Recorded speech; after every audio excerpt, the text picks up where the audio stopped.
ఇటువంటి మహానుభావుల ముందు ఈరోజు నేను చాలా అదృష్టంగా భావిస్తున్నాను.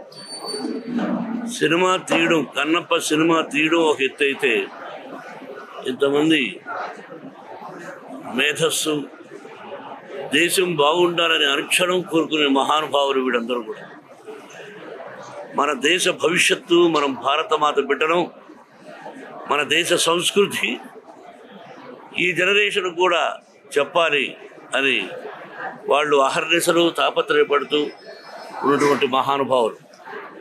ప్రజలు బాగుండాలని దీనికి కంకణం కట్టుకున్నది మన భారతదేశ ప్రధాని మోడీ గారు.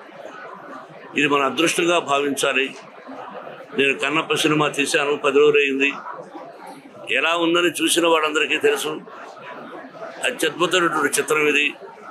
శ్రీ కాళహస్తీశ్వర మహత్యం, దూర్జటి మహాకవి రాసినటువంటి చిత్రం. ఈ చిత్రాన్ని వాళ్ళతో నేను చూసి వాళ్ళ అమూల్యమైన సలహాలు సినిమా అయిన తర్వాత మీకు తెలియజేస్తారు. నేను కొత్తగా చెప్పేది ఏమీ లేదు. ఇది ప్రతి ఒక్కరూ చూడదగినటువంటి, కుటుంబ సమేతంగా చూడదగినటువంటి చిత్రం. మన పిల్లలకు కూడా వేదం అంటే ఏంటి, ఉపనిషత్తులు ఏంటి అని 3000 సంవత్సరాలకు ముందు దూర్జటి మహాకవి రాసినటువంటి చిత్రం ఇది. 3000 సంవత్సరాలకు ముందు మన విజయవాడ ఎలా ఉందో మీరు ఆలోచించుకోండి. కాబట్టి మనకు తెలియదు. కాబట్టి ఆ కవులు రాసినటువంటి గ్రంథాన్ని, పుస్తకాన్ని ఆధారంగా తీసుకొని ఏదో చిన్న చిన్న మార్పులతో తీయడం జరిగింది.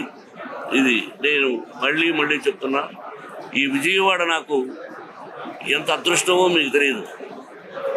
భక్తవత్సలం అనే పేరును ఇక్కడే విజయవాడలో నా పేరు మోహన్ బాబుగా మార్చారు మా గురువు గారు దాసనారాయణరావు గారు. ఇది పుణ్యక్షేత్రం, కనకదుర్గమ్మ. అలాగే ఈ సినిమాలో అర్జునుడు తపస్సు చేసినటువంటి స్థలం ఇంద్రకీల ఇక్కడే ఉంది.